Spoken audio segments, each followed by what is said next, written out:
Que beaucoup de personnes gagnent de l'argent mais ne savent pas comment gérer leur argent et c'est déplorable. Salut, c'est Kiali, bienvenue sur ma chaîne. Pour cette première vidéo de l'année, on va parler de 5 erreurs financières qu'on a tendance à faire et qui nous empêchent en fait de bien gérer notre argent et on va dire de garder de l'argent. Donc si ça vous intéresse, restez connectés, on commence juste après le générique.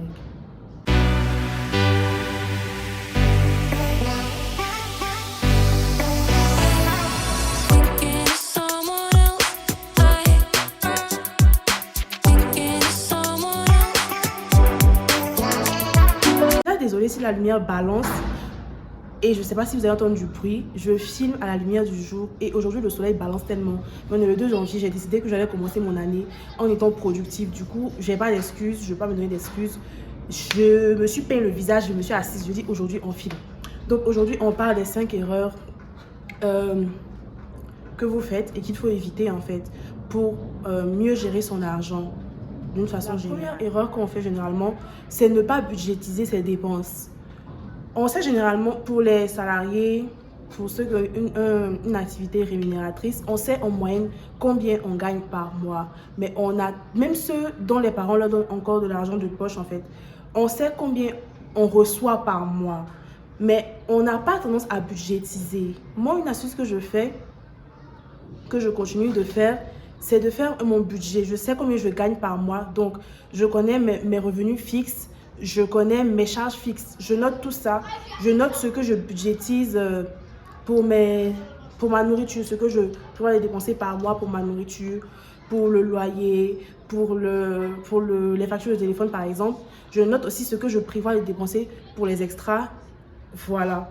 Et donc, à chaque fois, à chaque début de mois, j'ai mon budget. Donc, si j'ai 200 € pour mes extras, si j'ai 200 € pour la nourriture, etc., je note tout. Et au fur et à mesure que je fais des dépenses, je note. Je sais qu'il y a des applications pour ça, je ne sais pas lesquelles, parce que moi, j'utilise la manière manuelle. C'est ce qui est le plus, ce qui marche le plus avec moi, en fait. Moi, j'écris carrément quand je suis partie faire des courses pour la nourriture, que je reviens, je dis, ah, j'écris, aujourd'hui, j'ai dépensé 50 €, donc je fais mon budget peut-être de 200 €, moins 50 €. Donc, au fur et à mesure du mois, et je note les dates. Donc, au fur et à mesure, je vois combien je dépense, que ce soit pour les extras, que ce soit pour la nourriture, que ce soit pour toutes ces choses-là. Et comme ça, je sais où j'en suis. Au milieu de mois, vers la fin du mois, je sais où j'en suis. Et ça me permet d'ajuster si je peux peut-être, si je dois commencer à serrer la ceinture parce que je suis trop sortie et que je commence à finir mon budget d'extra, par exemple. Ou si j'ai assez économisé sur la nourriture, donc bon, là, je peux me faire plaisir, je peux me faire un resto ou je peux faire un extra.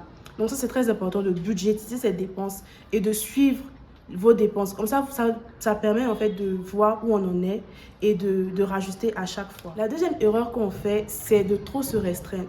Je le sais parce que j'ai eu tendance à faire ça, mais le problème c'est que quand tu te restreins trop, quand tu t'empêches de dépenser, mais à un tel point, ça crée l'effet inverse. Tu t'es tellement restreint, tu t'es tellement privé de choses qu'un beau matin, tu te réveilles, tu te dis que oh, j'ai envie de me faire plaisir et tu te retrouves à dépenser des centaines et des centaines d'euros en une journée parce que tu t'es juste trop serré pendant un mois. Ce que moi je conseille, c'est ok d'économiser, mais de ne pas trop se restreindre et de se fixer des objectifs d'économie qui sont raisonnables. Si tu gagnes 10 000, tu ne vas pas te dire que tu vas économiser 9 000. Ce n'est pas possible en fait.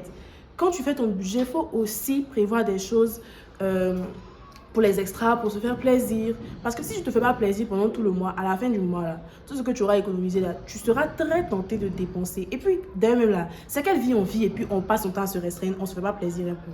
Genre, c'est mieux de se faire plaisir à petite dose tout en étant raisonnable plutôt que de trop se restreindre et d'arriver à un moment où on ne peut tellement plus qu'on finit par claquer tout son argent dans des choses inutiles en fait. C'est un comportement qu'on peut éviter juste en étant raisonnable. La troisième erreur, et ça c'est un truc qui me fatigue.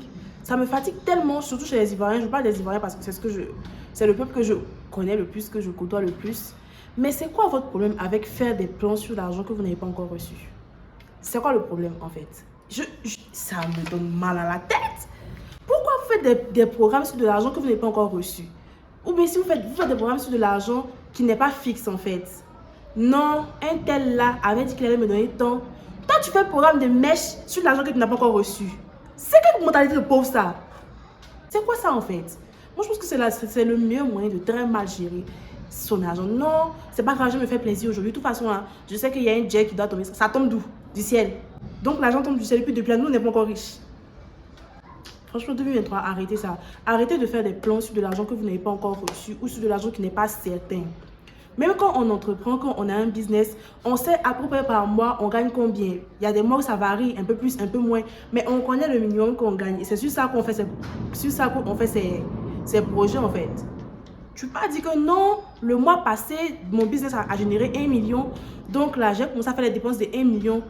1 million sur chaque mois. Pourtant, tu sais très bien que d'habitude, en moyenne, là, tu gagnes 500 000 par mois avec ton business. C'est pas possible, en fait. Il faut vraiment faire des prévisions avec l'argent qui est fixe. Tant que tu n'as pas encore vu l'argent dans ta main, sur ton compte en banque, c'est pas pour toi. Arrête de faire des projets dessus. C'est comme ça que tu fais et puis après, tu t'endettes. Quatrième erreur qu'on fait, c'est de ne pas économiser. Peu importe que vous gagnez beaucoup ou pas beaucoup, peu importe que vous soyez encore au stade où vos parents vous donnent de l'argent, ce qui n'est pas honteux en soi, ou bien que quelqu'un vous donne de l'argent encore, il faut toujours économiser. En fait, tu ne peux pas vivre au jour le jour. Ton argent qu'on te donne au début du mois, tu ne peux pas finir le mois sans rien avoir en fait. Parce que déjà, il y a des imprévus, tu peux tomber malade, il y a tellement de choses.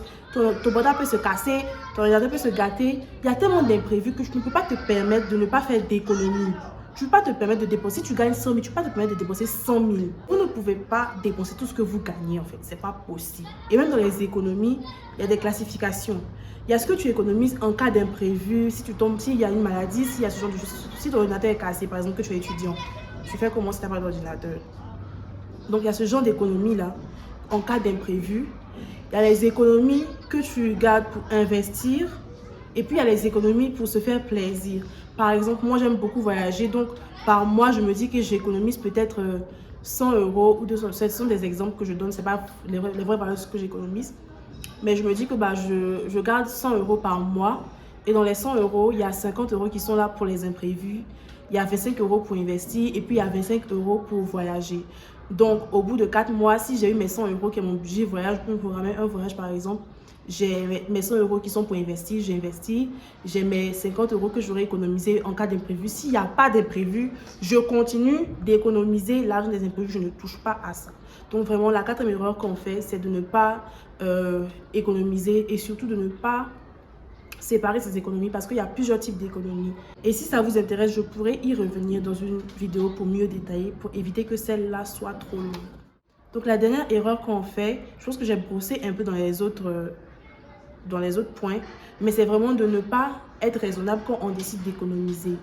Se fixer des objectifs trop hauts quand on veut économiser, c'est pas raisonnable et ça fait l'effet inverse en fait. Tu te retrouves à dépenser beaucoup plus parce que tu te serais trop serré la ceinture. Sois raisonnable, tu peux pas vivre 3 mois sans faire aucun extra du tout. C'est-à-dire que sans t'acheter ne serait-ce qu'un petit vêtement pour te faire plaisir ou sortir, aller laver une glace, aller au restaurant une fois en passant. Tu ne peux pas, en fait. C'est pas raisonnable. Pourquoi? Parce que tu crées un manque.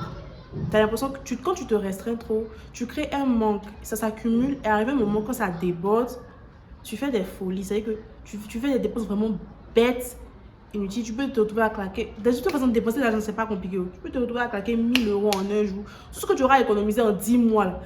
Tu vas dépenser ça en un jour sur un truc bête. Parce que tu vas ressentir tellement que tu t'es restreint, que tu as besoin de te libérer en fait, que tu ne pourras plus réfléchir de façon rationnelle sur tes dépenses.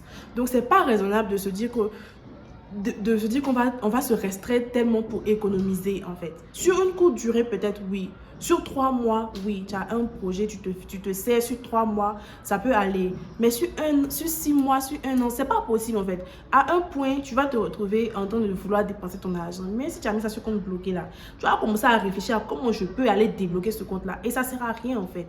Parce qu'à la fin de la journée, on ne sait même pas qu'on va mourir. Ça sert à quoi de se céder pendant 1 an entier, de ne même pas s'offrir un petit habit, un petit verre de temps en temps. C'est pas possible de vivre comme ça en fait. Comme moi je vois des gens qui donnent des conseils comme quoi, ouais, faut se serrer, faut se serrer, faut se serrer. Je suis d'accord, faut économiser pour ces projets. Si tu veux investir, si tu veux t'acheter un truc de grand par exemple, oui, faut économiser. Mais ce n'est pas viable de se serrer à un tel point où tu manges des pâtes et tu bois de l'eau pendant 1 an.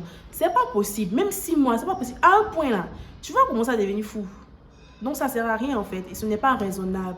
Voilà, ce sont les 5 erreurs que moi j'ai notées, que la plupart des gens font et qui pour moi empêchent d'avoir cette certaine intelligence financière et d'avoir de l'argent en fait.